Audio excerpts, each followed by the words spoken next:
Ta-da! Oh no, we're on. Hello? Hello. I thought I had that muted. Oh man. I'm all like, what? Oh no, it's time. There's two timers. It's one on one side, one on the other. Oh no. So, Hello and good evening, oh fellow animal enthusiasts. yes. And also assholes. I'm sure there's a few assholes that watch us. There's always a few. Theoretically, there are more assholes in this world than there are people. I mean, yes. In fact, driving today, I came up with a new insult. I was very happy, and I yelled in my car, of course, with my windows closed because it's Chicago and it's cold. I yelled, "May you encounter may you encounter an elephant in Musk soon." I mean, that's fucking dangerous. An I elephant didn't in like Musk. their driving. Yeah. No. Remember, 9% of Americans can take an elephant in unarmed Oh yeah, they combat. think they can take an elephant and still will laugh with the cops thinking that a handgun will do anything to a fucking elephant. Like, yeah. You're gonna kind of piss it off a lot. Maybe if you get a direct shot to their itty bitty eyes, but even and then, they might go, "Fucker, I'm gonna take you down." Mm-hmm. So, hello and welcome to What the Fauna. Hopefully you will say that at least once during every episode. You'll be like listening and go, "What the fuck?" Yes. What the fauna? Mm-hmm. The fauna will do that. That is Genevieve over there. There. And that's Wit. We're gonna touch fingers. Meaty. It's like that's the alien orgasm. Wait. Is that what E.T. was doing? Oh my god, that changes everything. There's a lot that E.T. might have been doing, but I'm pretty sure there's a lot of assumptions on the human side. And as we have learned through our wonderful journey through fauna, do not imply or do not put human emotions and human motivations to animals. That's anthropomorphism, putting human traits and projecting them onto them. Assuming your dog hates you and that's why he's being a dick. He might just have buttworms and be irritable. Actually, I just made a video for my business because I saw a video of a friend training. And I was like, I see a common mistake and an easy one to fix. So we discussed it. And but yeah, the word was sassy or whatnot. But really, the dog was frustrated. Like, you're doing a thing, and I'm focused on that thing instead. But instead of like just being obstinate or just giving me sass. It's like, no, it's not giving you sass. It's the dog's communicating in a different way. And that's all. But it was a fantastic example video. And I really appreciate it. I'm going to assume use it. Just communicates in a different way. Yeah, exactly. It's just a different communication, different thing. Anyway, which him being able to adapt to the way humans communicate is huge and highly, highly intelligent. Yes. That's almost as though we were the dog. We have words and we have difficulties communicating. We do. I mean, he might have had, who knows? I mean, some animals communicate by scent or low vibration sounds. We don't. We do. Like, I eat onions on a daily basis so people will go away. Well, we communicate on scent, but we just do it like... It works well. It affects our more subconscious level, so we don't really realize. No, openly farting affects everyone the same. Yeah, that'll affect everyone. But yeah, I mean, there's also not subconscious. They're like, oh shit, I want to cut this conversation short and get out of the room with this woman. Works all the time. Anyway, yeah. So this week, Genevieve picked the subject, and it's not in my bailiwick by any stretch of the imagination, because. None of them are in my bailiwick, but I'm generally not a marine biology type, but this one technically is not marine biology, but it is, but it isn't, but it is. It's marine biology for part of its life. For part of its life, yes. So, I think we mentioned it last week. Yeah, we did. I said last episode, I was like, I'm going to do the coconut crabs. The coconut crab. These are not crabs that you have to treat from the doctor because you did something to a coconut tree that you shouldn't have and feel ashamed for. You took tree hugging to a far hill. No. This is a different crab. This could be. I mean, they do hang out sometimes near coconut trees. Some quotes that I had from my research that made me go, say what now? And hopefully all of you will say that at least once or twice where you'll be like, Yes. I'm sorry. So this is going to be a fun episode of fun words to say. Yes. You're going to get your fill. So, domain eukaryote, kingdom Animalia, phylum Arthropoda, class. Wait, what'd you say? Anthropoda or arthropoda? Arthropoda. You're right. Okay. I said Anthropoda. I was totally wrong. It's Arthropoda. Okay, there you go. That little end of stuff. That R to an N makes a huge difference in the Latin. Huge difference. Class Malacosterara arca.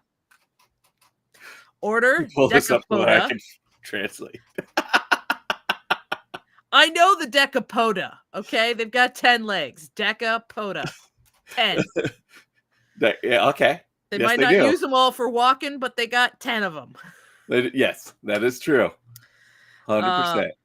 Family. So when I first saw the name for the family, I thought Cenobite, and I thought this was fairly appropriate for a Cenobite, but it's not Cenobite. No, it's Conobitidae. Right. I gotta pull this up. I didn't. Genus Burgess. Nice and easy. Burgess. Yes. Yeah. Yep. So the coconut crab is Burgess latro. I think it should be Burgess biggest, but whatever. Burgess biggest, yes. Biggest Burgess. The coconut crab, yeah. Anyway, all the way down there, it has 10 legs, as you said. It is a crab. It is the largest terrestrial arthropod out there that we know of currently. There probably were larger at some point because there were larger everything at some point. Right. Men, yes, someone larger was probably there. Yes. Just get over it. Move on. Just accept it. Somebody has a bigger dick than you. That's all there is to it. In this case, someone has a bigger crab than you. Oh. And it is. I got a funny story on crabs from high school. You had crabs in high school? I did not. But I was in a wildlife biology class in high school, and one of the things we had to do was collect insects and do the whole board thing, which I suck at that, by the way. I absolutely loathe it. I suck at the Pokemon, the biology Pokemon that is a pin board of insects.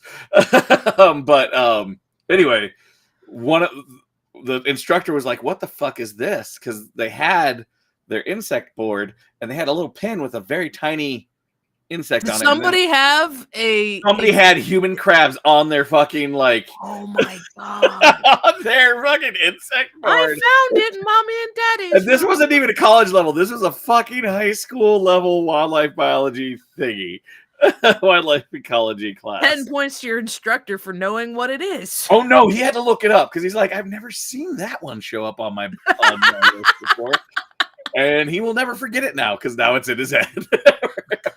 Which they're rent free. Human crabs are declining in population due to habitat loss. Cleanliness, I'm gonna imagine, and then maybe just shaving. Just the shaving bit. Fact that shaving your naughty bits has become a popular thing. So therefore, well, guess what? The coconut crab is also decreasing in numbers due to habitat loss. Well, they got a whole bunch of things going on, but habitat loss is definitely one. But people want to live on an island, but they don't want to live near, a 9-pound crab that's capable of crunching coconuts. Or you wake up in the bed because it climbed in and it's in the bed with you, which there are multiple stories of because it tends to just latch itself onto whatever bit you have that's close by. And this goes to one of the quotes from the research that I found. They said if one does latch onto you, you have to tickle it on its butt to get it to lick. I read that. Wait, where is the quote that I found? It was not the butt that you were supposed to tickle it at. It was somewhere near there.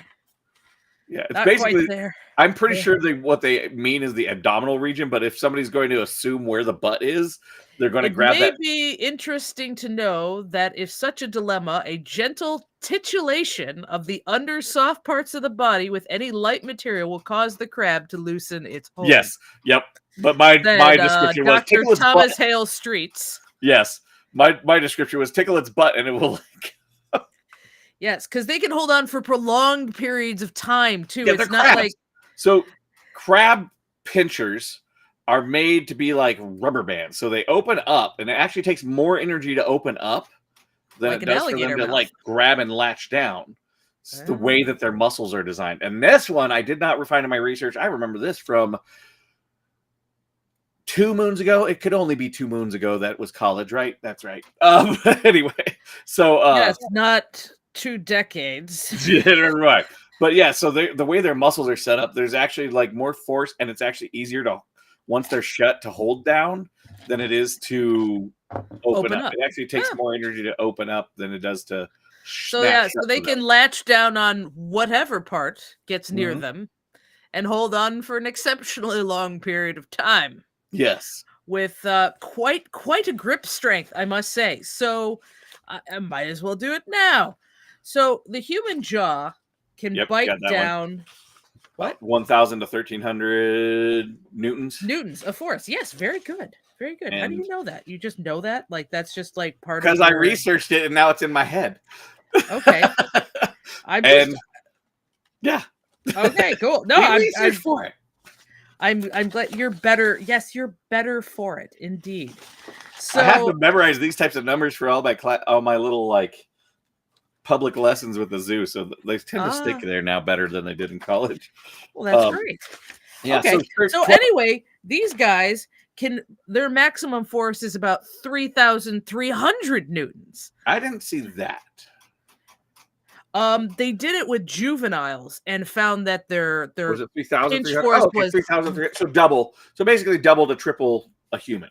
yeah, double to triple your bite force is what they're hanging on with their claws. Yeah, and these guys are about the size. These are crabs that are size of medium dogs, which once again I would call it a small dog, but about a 45-pound dog, which technically classifies as medium. To me, medium is anything under 80. They can they have been studied and measured up to 3.5 feet long, and that is from tip of claw to tip of claw. Yeah, so Not their body. wingspan, if you will. It's claw Yes. span, if Yes. you will. The body itself is a little bit is smaller.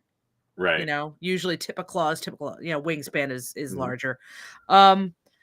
But you know, that's usually only about 16 inches from head to butt. Yeah. But they only get to about 9 pounds.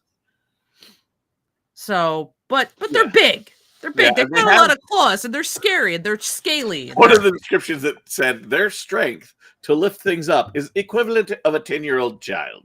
yes, Like, that was an interesting comparison. And I'm like, how? Okay, I whatever. read that one too in several places. Actually, Yeah, two 'cause independent sources also described them as a 10-year-old child. Right, because this isn't a super well researched creature. It's not until recently it hasn't been as popular because it's not what we call a Hey, everybody, you want to listen to me piss off Whitney? Well, they were discovered by Charles Darwin in 1877. So we've only known they exist, humans that is, for less than 150 European years. humans. I European know. humans. I knew I'd get him. I knew You I'd get him. Eurocentric bastards. Yes. So the Europeans, yeah, typically are, you know, Islanders knew of them for a long time, and they've been eating them for hundreds thousands of of years. They They're like, had, "Oh." yeah. In fact, some tribes don't touch them because they have lore against them. Yep, I was gonna say. Usually, in their case, it was just like they were avatars of gods, from what I could tell, is the best way to describe the situation. It depends on the people, but yes, some people think they're delicious. Other people were like, Yep. "Hey, you know what? No, that crab is bad. It will curse us and will kill us all." Yeah. So In other words, somebody probably ate one and got sick. which they don't normally get. They're actually not poisonous in any way, they're actually pretty good to eat. It depends on what they're eating. Right. So if they Well, eat that's something everything. poisonous, they can become poisonous. Yeah. Right. But that's anything with the ocean, which is why I usually want to, especially nowadays, actually. So I actually found a thing that was like talking about like why you don't eat the crab gills, and generally you can. Eating crab gills is perfectly fine, and you could eat these guys their gills. What kind of gills? We'll talk about that. Yeah, But that's a whole flex on there. But yeah, yeah, but the but problem they is, go ahead. oh, go ahead.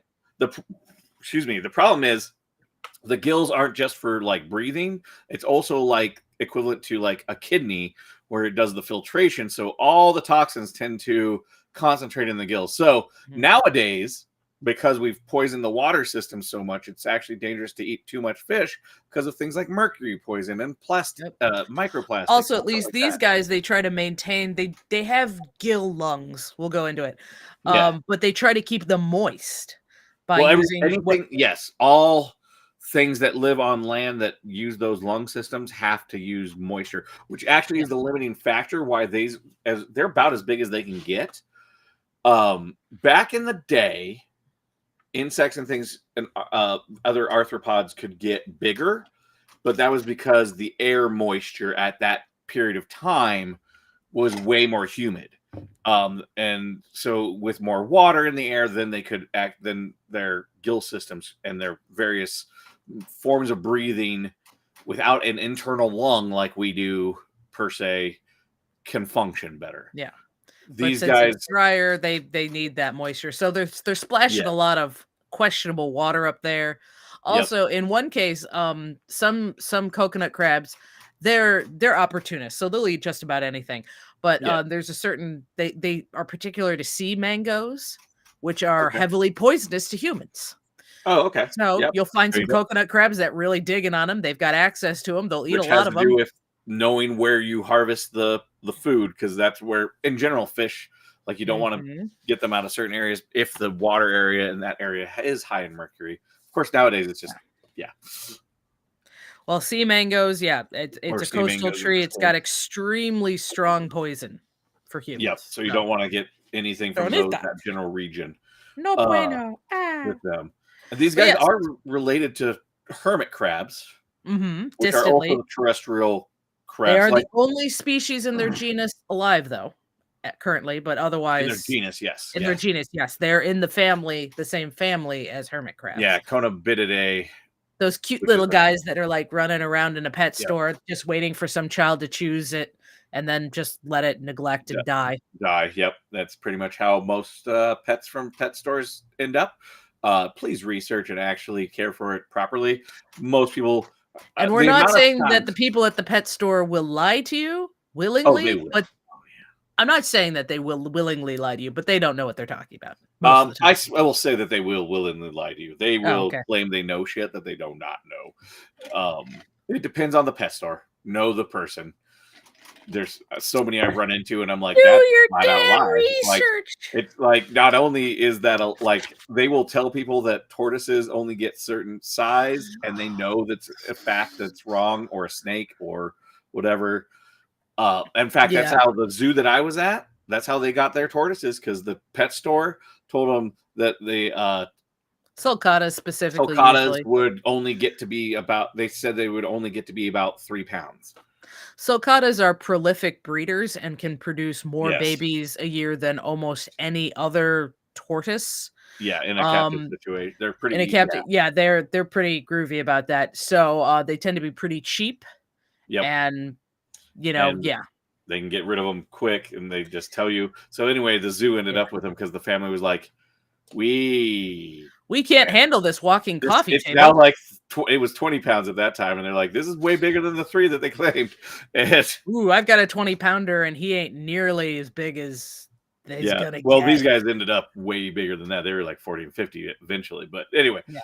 But speaking of breeding, let's go into that with these guys, because their breeding is fairly benign compared to a lot of the creatures that we. It's similar to arthropod. Well, it's similar to other arthropods. So if you see 2 crabs fighting, In the wild, generally the male will. I know with other crab species will even like try to rip the arm off the other male, but that's It if the two happens. males. A lot of times you'll see these two fighting, and it's not actually fighting because the male will flip them on their back and then deposit his Basically, sperm into her eggs.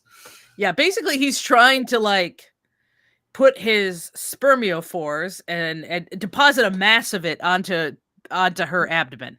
Yeah, where her eggs are basically being Yeah. stored. Her eggs are pretty close. Yeah. So she's basically just trying to cream pie. Yes, he's trying to. Well, is it a cream Twinkie? pie? Twinkie. No, it's on the outside though. Oh, Kind you're of. right. Well, It is on the outside. it's Toaster kind of strudel. outside, inside. I'm gonna call it a cream pie. Let's call it a cream pie. I'm So with you might as well toaster get the cream strudel pie now. in. I've What was moved that? on. I've moved on to toaster strudel. Toaster strudel. That's a very functional way to describe what's going on. So he's trying to toaster strudel her. So As one but does. yes, as one does. And like I said, there's a lot of great language that scientists have written about coconut crabs. They And the thing they is, it's not even all mate scientists. they mate It's just- frequently and briefly. Because Yes. the male is trying to get away from her before she flips back over and gets fucking brutal Pissed. on him. Yes. So yeah. So basically, it's the wrestling match. He They get deposits his spermiophores and then and runs gets the away. fuck out, GTFO. It's so they're oviducts at the base of the third periopod, Yeah. which Basically, so- their abdominal region. yeah, their kinda. abdominal region. And so what the female will do is she'll release the eggs through the spermophore mass, so Yeah. they all get fertilized. Then Uh-huh. she'll grab them and pull them to her body Yep. and hold them with her for a few What's months. what's interesting is there is a sexual dimorphism between the two, the male and female of these guys, because the female actually has 3 extra appendages on the left side of her abdomen, and that's what they're for, is just to hold Hold the those eggs eggs. in there. So she has 3 extra. Imagine if women just had extra like finger like limbs somewhere just to do a thing. I mean, they've already got 10, so why not 13? Why Let's not just a few extra more? Yeah. go So for they it. got like 3 little appendage things. They're not meant for walking or anything. They just are there to help hold those eggs in. Because yeah, so they're fertilized, and she'll keep them moist and take Moist. care of them for about 3 months. Yep. And then after that, she will find a time that she won't die. So adult coconut crabs cannot swim. Yes. Their They gills sink straight to the are bottom. There's yeah, a reason for they're that. heavy. They don't have swim bladders. Their their gills gill have system.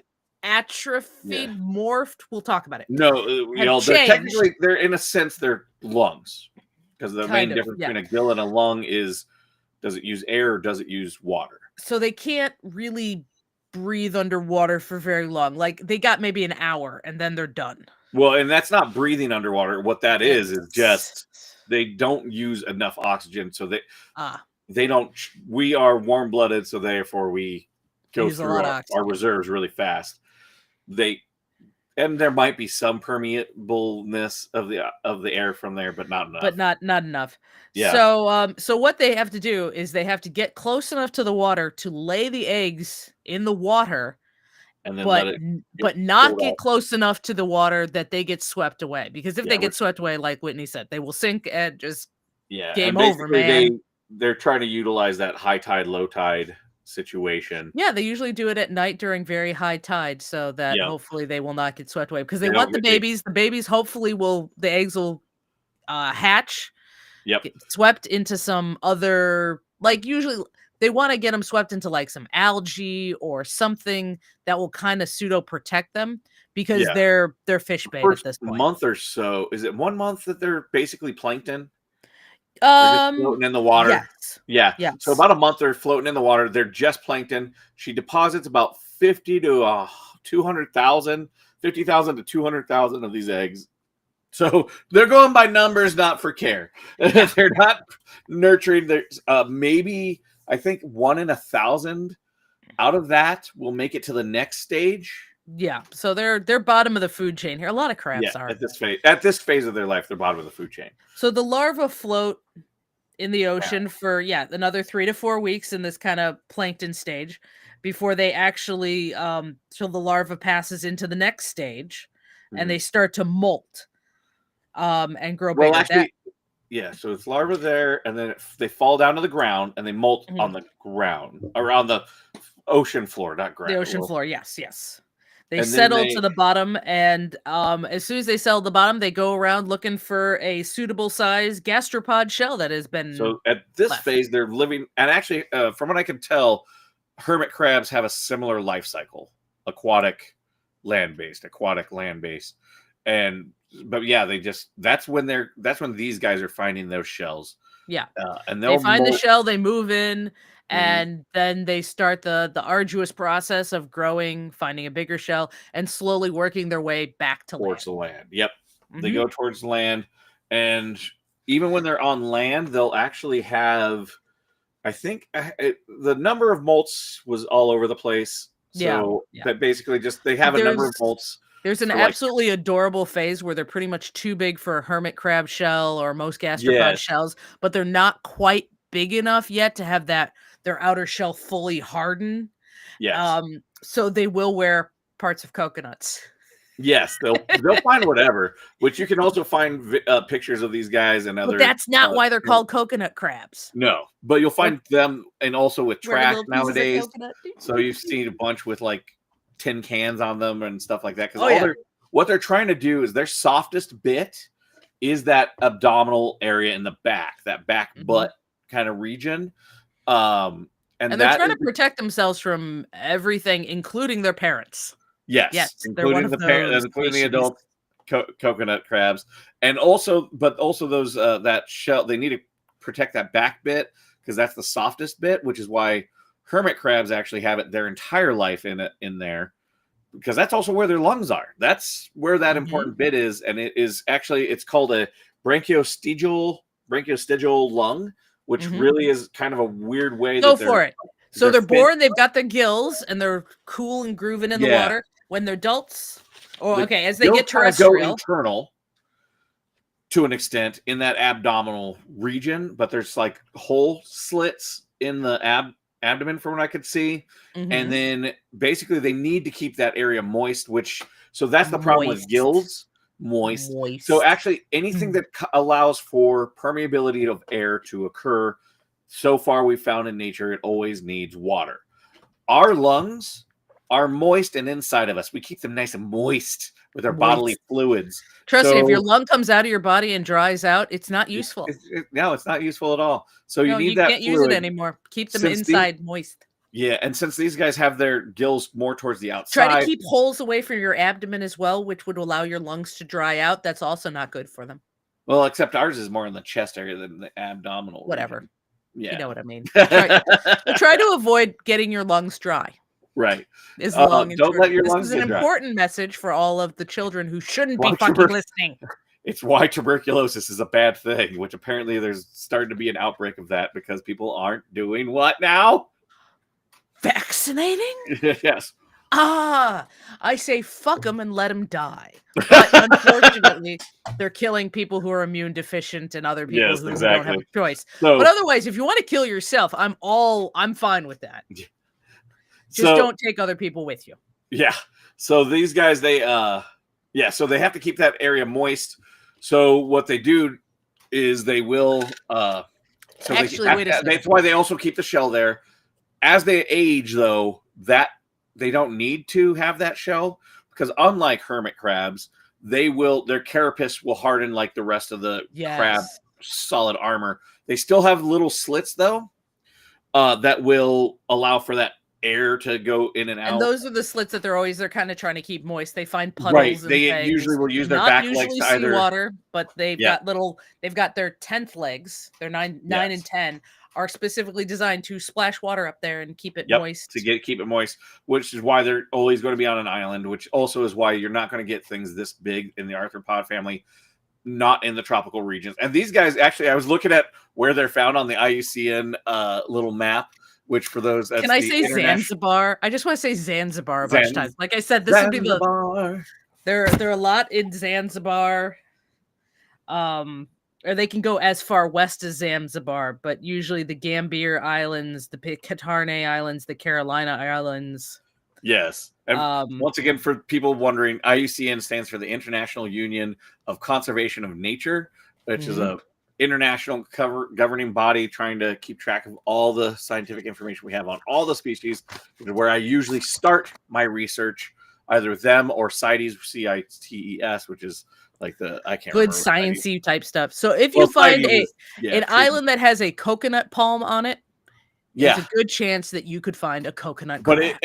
And it also is like a perfect line around the equator. So basically, where you find these guys starts on the, I had to look at the map because east side of Africa, right along the equator, and then just do a line through the Pacific. It balloons out where all the islands are in my favorite geographic range. Oh God. The Australasia region, where the line of Wallachia is. You love saying that. I do. I spent way too much time learning about that in that one class. It both was glorious and it wasn't trauma. It was just so much data going into my brain that I was just like, this is my life for this next 3 months. And then it goes all the way around, and you get about halfway through the Pacific before you get to the Americas. So basically, there's a gap from the west side of the Americas all the way to Africa, and then but aside from that, right around the equator is where you find them on all those islands, kind of stripped around. And for people who are thinking oh well, that's a lot of the Pacific Ocean. The Pacific Ocean is a lot bigger than we give it credit for. Oh yeah, the Atlantic is like nothing. I read this statistic and I had to go look it up. 5 moons, like the moon in the sky, the big thing. 5 of them would fit side by side across the Pacific Ocean. Yep. It's fucking big. So they go from Australia to about 2 moons in. Yeah. Then from into the Pacific, and then there's a cutoff because there's just basically not enough islands close enough to, because as they are in the water and then they kind of spread and disperse and find land. And when they find land, even they unfortunately have gone extinct in some of those places. They're usually mostly found in places that humans are not found. And 1 in 1,000 make it to the point where they get to the bottom of the ocean. 1 in 100 make it back to land. So we're talking out of that 50 to 200,000 that the female initially put in, that were seasoned by the male, if you will, the spermaphiles, the inseminated eggs. So yeah. That they toast your strudel. Anyway, they're just so and then from there they take about 5 years of, so that takes a while. And then so they don't sexually mature until they're about 5 years old. And that's when they like all good arthropods, they continue to grow throughout their lives. And some sources I saw said they don't get to their full size until they're 40 to 60 years old. Well, basically that's their entire age. So what it is, so they say that. But then I saw another source that said they can live up to 120 years, and I checked that, and that was repeated in 0 sources after that. Most said no. You got to about 60. We got ranges that I found were 30 to 60, or 30 to 50 plus, and we don't know exactly how high the high end is, but we know because we eat them before then. 30 to 50 is a pretty good range for them. They do get eaten by humans. They get eaten by introduced species such as dogs. Things of that nature, because they don't move around too much. Most of the time during the day they go underground, and also when they are nocturnal. When they molt, they also go underground. They're very, very vulnerable for about a month because they'll molt and their shell is not hardened yet. So some of them, it'll take about a month to molt, and it'll take another month to harden. So some of them will spend up to 3 months underground. Just during that molting phase. Probably I would say actually the first month of that is just being a bitch. Because it sucks. I have skinks and I've never been bitten by one before until it started to shed, and then it just was a bitch. All things that molt in nature, when they molt like this, generally you will not find their molts. Do you know why?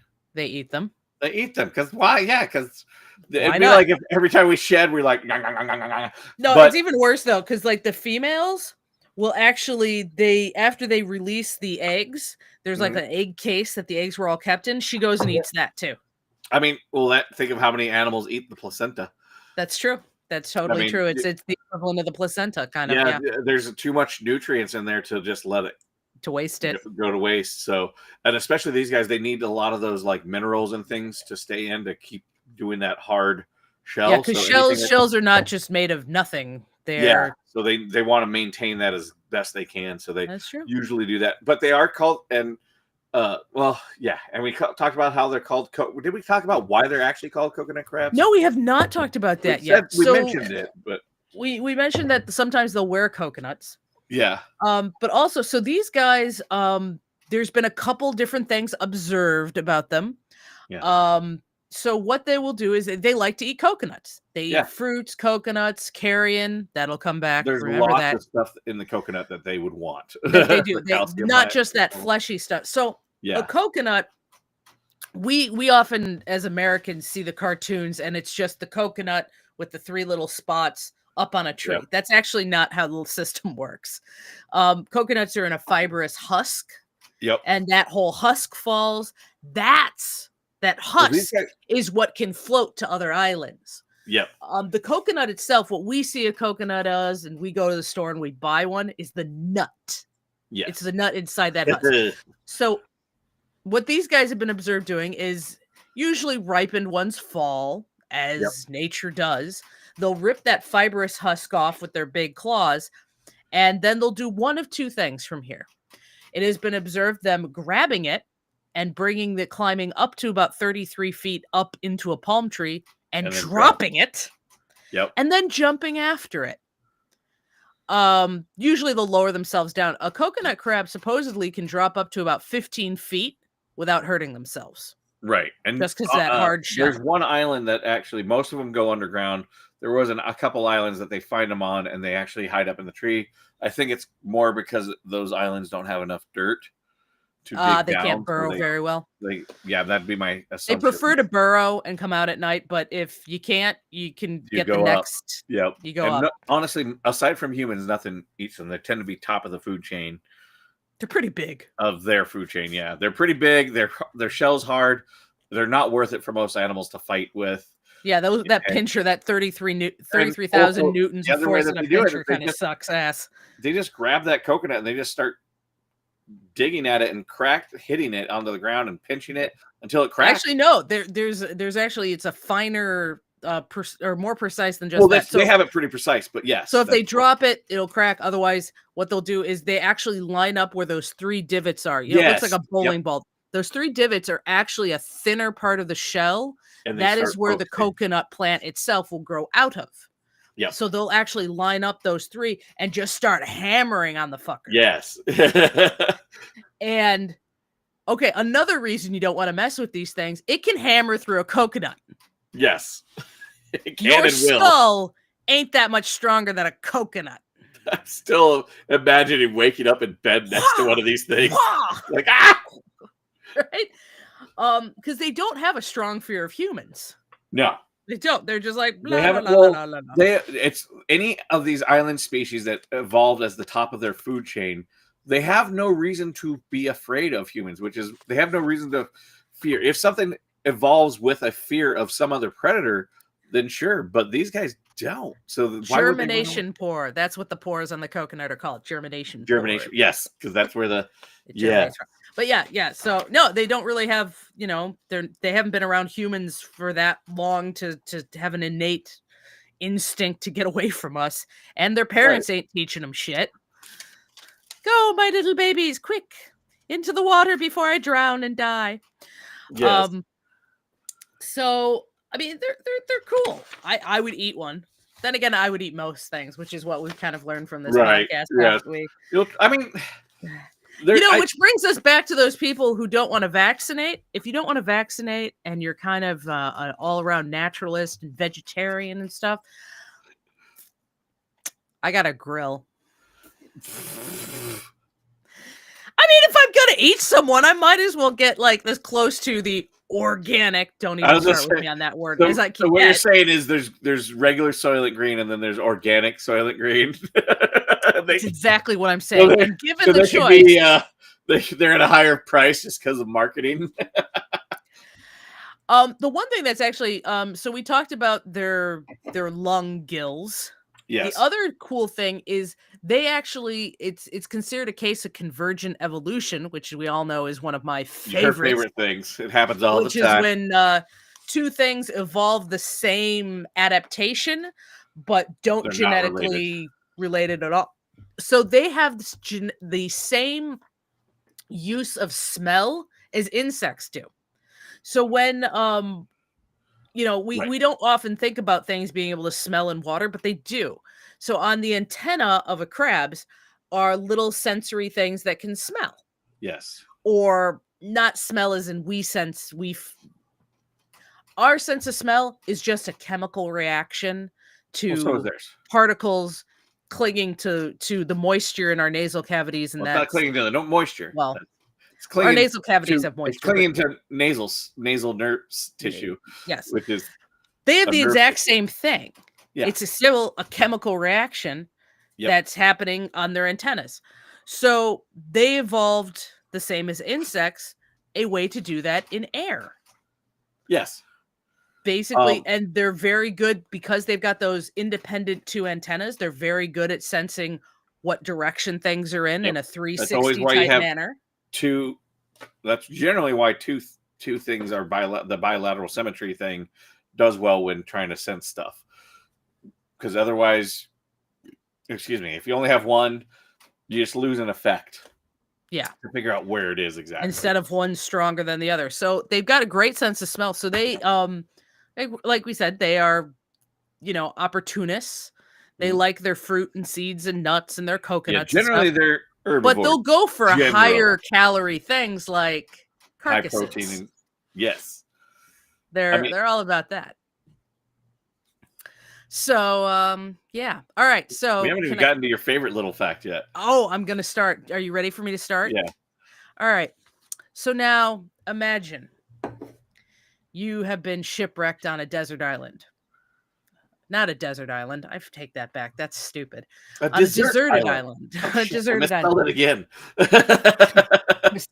I'm starting to salivate all this talk of desert and desert. Anyway, so you've been shipwrecked and you're all by yourself on this lonely atoll, and there's nothing around but ocean as far as you can see. You're in the middle of the Pacific, and you're fucked. But it's gonna get worse. It now starts to get dark, and you hear scuffling noises off to your left, and some scuffling noises off to your right, and you're like, "What is that?" Then giant bowling ball things start coming out of the ground where they've been, avoiding the heat of the day. And now they're coming out to feed on you. You've got giant bowling balls with 10 legs, giant piercers that will clamp onto you and just shred you apart. And you thought being stranded was your bad day. Not anymore.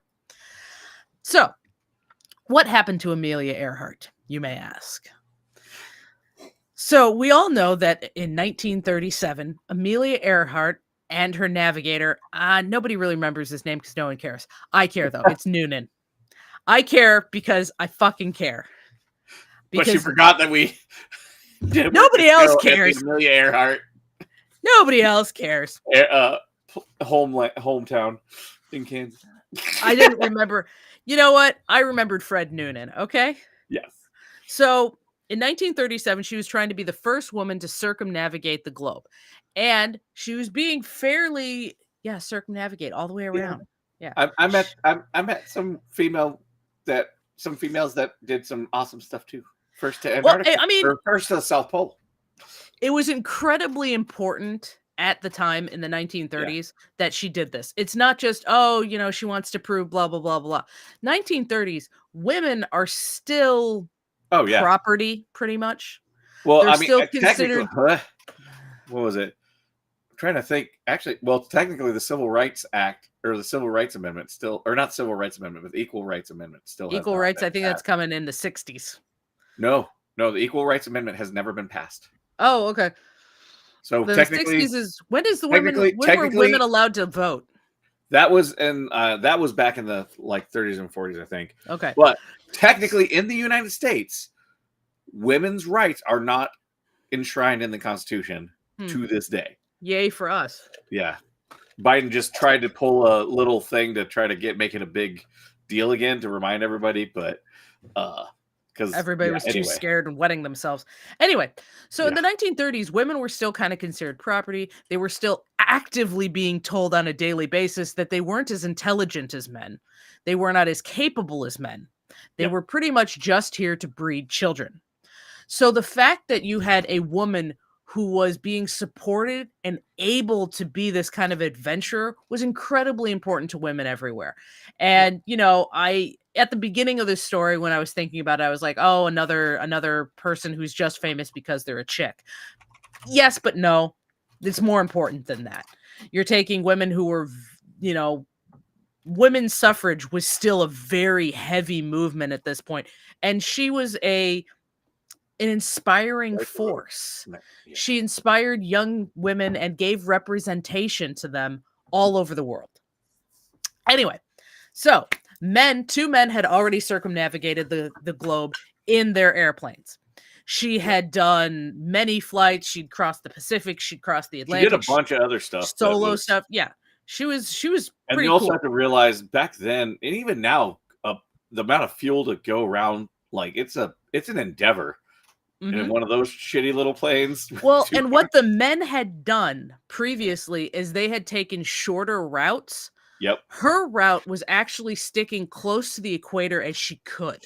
So she was trying to do the longest distance, right? She'd left California. She'd gotten all the way to, I think it was New Guinea. If you go around the world up by the equator or by right, I can do that. I can do that. The glider. Whee! Yeah. Other than the fact that it's cold as shit, but hey, it's just a short little job. Antarctica. I can look at some penguins while I go. Whee! You know? Well, depends on how deep. Yeah. Okay. Anyway, so she was trying to do a large thing. Well, unfortunately, after she left New Guinea, there were problems. Right.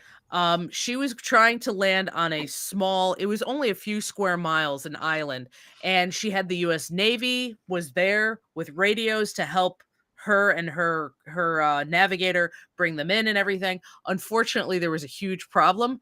The radio systems they were using were not compatible. So they were probably calling out, Amelia! And she was just couldn't hear them. Yep. Or they couldn't hear her.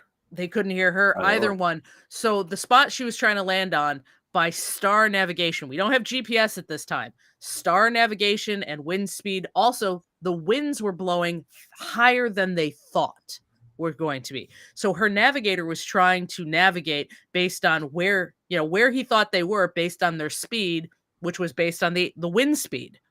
You know, you're blowing into the wind. If it's faster than you expect, you're not getting as far. If it's slower, you're getting farther.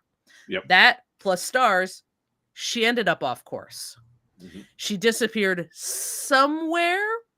They're not exactly sure. But it was near, where is it in my notes? Approximation. Yeah. She was supposed to land on Howland Island in the South Pacific, but the last position she was reported at was Nunamukan Islands. And she disappeared. She and Noonan were never heard from again. They disappeared. So people have been trying to find them since 1937, or the remains of them. Yep. In 1940, a British officer named Gerard Gallagher found partial human remains, and so he found some bones. He also found freckle cream, and I guess Amelia Earhart had freckles, so that was important. On an island in the Nukumanu Islands. It was actually Nikumaruru. Nikumaruru, yeah.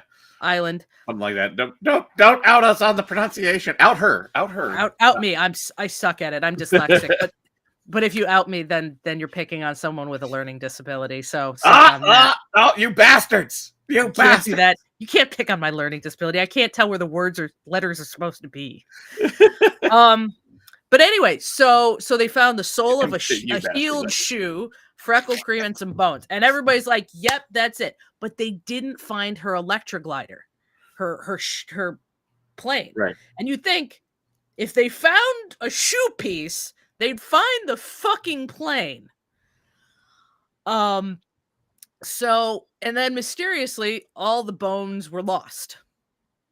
Can't find them. But based on the measurements that were taken, so some scientists in the 90s looked back at the 80s. notes. 80s, was it? Yep. Okay. Wait, I no, thought it was hold on. 90. Go on. No, it Go was on. Yeah. 98. Anyway, it might be 90s. I might be misreading this thing. Go on. They Go read on. over the notes and everything, and they determined based on the measurements that had been taken in the 40s that those bones would have belonged to a European woman.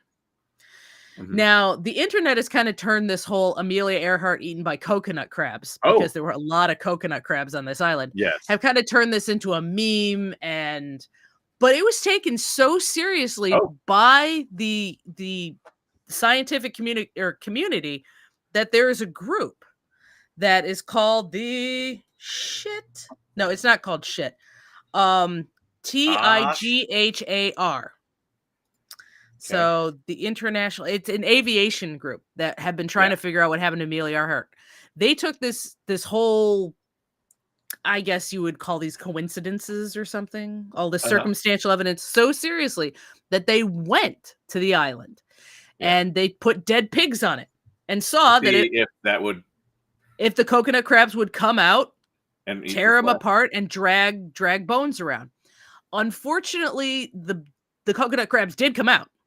They did come out. They did start tearing these pigs apart. They did start eating them, but they didn't, like anticipated, drag larger bones into their burrows. Right. That's what the thought was, that they must. Yeah, that's not something crabs would do.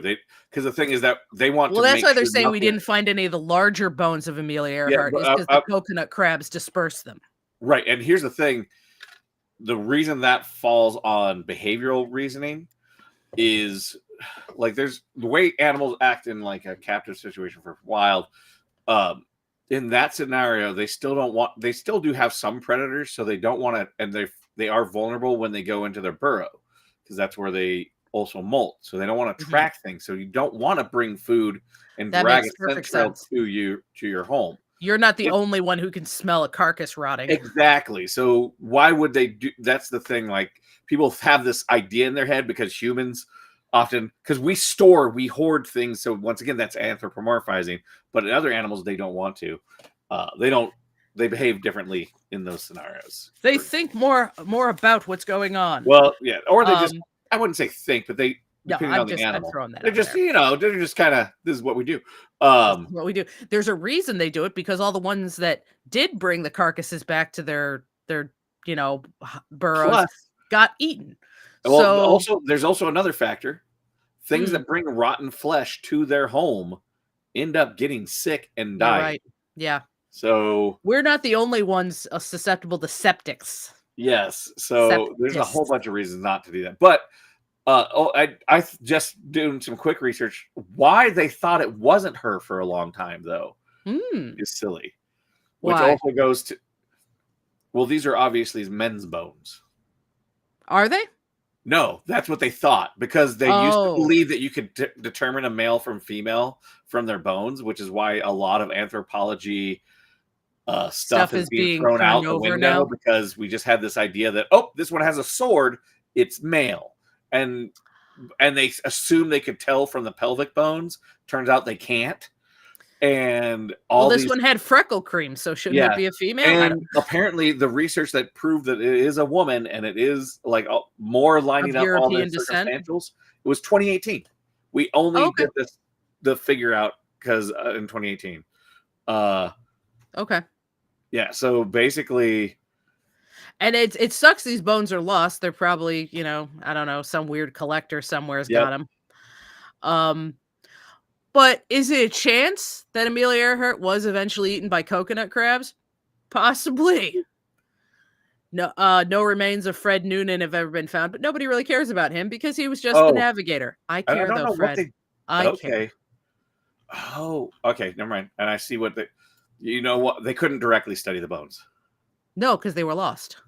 Yeah, somebody threw them away, is what they think. Like, literally just toss them in the garbage. They're like, but they have all they have are the notes left of the measurements and stuff. And then from that they did some computer analysis, and they're like, yeah, no, this is probably So, I mean, needless to say, that was 80 some odd years ago. So Amelia Earhart is gone. Um, but just kind of an interesting thought. She tried to do something totally courageous, and she did pretty damn good. She did Yeah. better than I would do with a I modern plane, because I'd be looking at the dials going, well, "Fuck my whole thing with this." this whole theory that the coconut crabs did it is She would that's have a died whole anyway. Okay, well, no one was gonna find she her. was dead, period, because coconut crabs don't go after living things. If she was alive, she Thank was you. just Yes. like this level of alive. You know, You know, they will sometimes eat small mice, small lizards, but right. usually not doing well. They're not chasing anything. No, Right? exactly. And if anything gives up a fight, they back off for the most part. Unless they got you in those fucking pincers, in which Yeah, case then you they're go defending under them themselves. and you start But tickling their tickle them in the junk. Tickle tickle the them in junk. the I'll let you go. Which actually, based on where they described it, kind of is by some gill areas and other sensitive areas for them, which makes Yeah. sense. Nobody likes being tickled in their But gills. my thing is, like, there's way more things. Yes, the coconut crabs are interesting things on there, but this is where our brains go, and this is where our brains tend to go with these internet conspiracy theory stuff. Is Well, we we love the just monster. we know about that 1% of the thing, so we're just going to make that the whole thing. I'm like, there are so many things that would devour the entire carcass on an island, and I'm guessing this one, it's lost in my pages. The one that begins with an N was a fairly sparse it's island. sparse thing. But the thing is, there's stuff in the ocean that still comes on land. There's still other crab species there. There's true. still other things.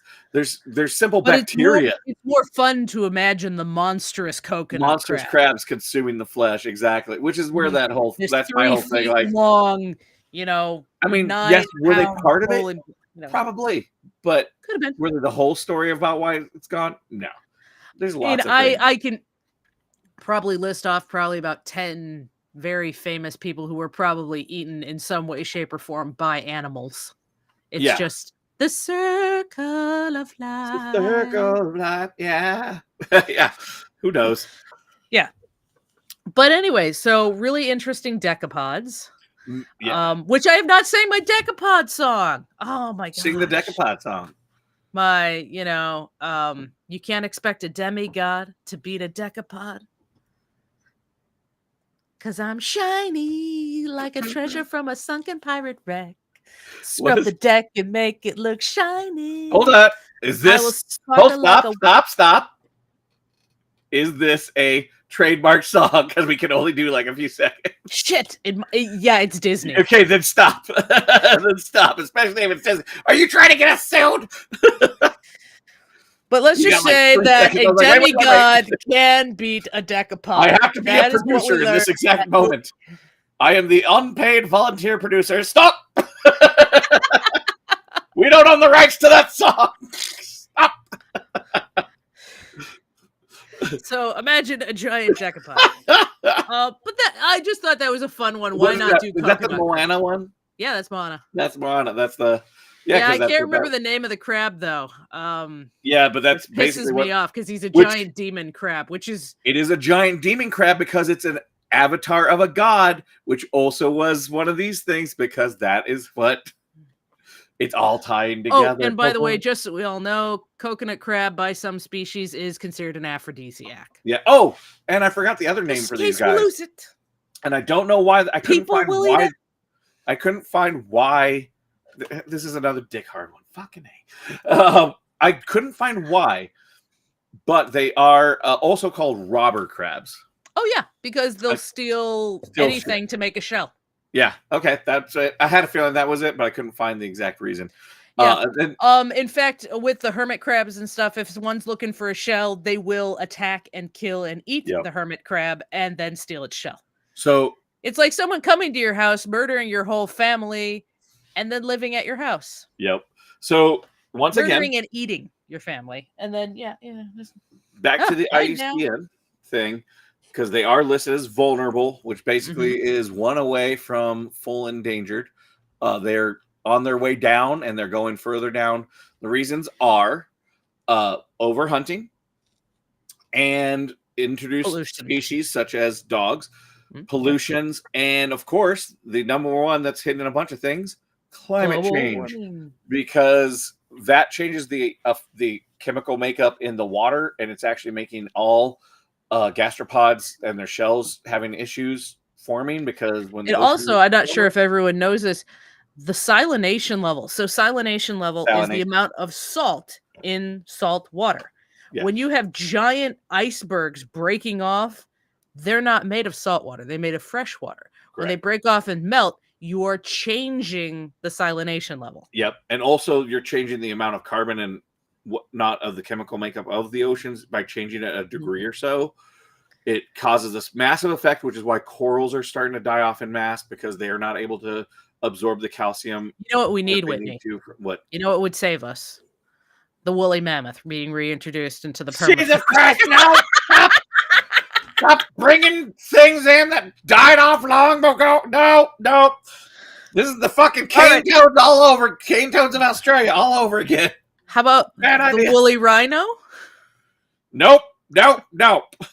If you're bringing back a species, it has to stay out of the wild because we fucked it. Unless it's been gone extinct over the last like 100 to 200 years. That ecosystem. Even then, gone. like the thylacine, as much as I cry inside, for every day I don't have a thylacine puppy, Right? I cry a little bit inside every day I don't have one, by the way. Everyone wants a carnivorous marsupial. You'll I just do. have to deal with Tasmanian devils. They don't like me. They don't like anybody. All right, fine. I'll just take a wombat with its cube shit and its hard collagenous butt. Yeah. I'll feed Okay, sweet so these potatoes. guys. So that's another one. That's a wrap. That's a wrap on this one. We're gonna cut that done. Woo! Done like was that jazz hands you just did? no, jazz hands is jazz hands. Okay. I've done those. I was in show choir, god damn it. Pardon my fucking French. I did not know. Yeah, jazz hands. Sorry. Jazz Like I hands. said, it's vodka in the mug tonight, okay? Had Oh. a good day. Cheers. But anyway, we hope you enjoyed that. We hope you enjoyed a little trek down human history. Yep. And I tried to set the scene for you all. I probably didn't do it well, but hopefully someone will have nightmares because that'll make me feel better about myself. Yay. What? Imagine having such an emotional response on another individual, they have a nightmare about it. That's awesome. I'm pretty sure I've caused that in a few people in my life. Yeah, but this isn't asking anyone out on a date. Hey. I caused the trauma after we started dating. Thank you very much. Well, they were already emotionally manipulated because you're emotionally damaged because they accepted the date. Okay. Yes. Anyway, so we love you.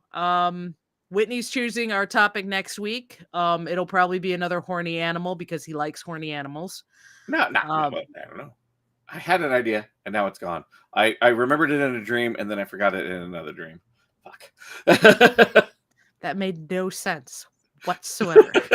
It's a quote. We're all dumber for having listened to it. That's also a quote. All right. May God have mercy on your soul. Anyway, we hope you enjoyed us. Thank you for listening. As always, this is Jen. No gods, no masters. Bye-bye.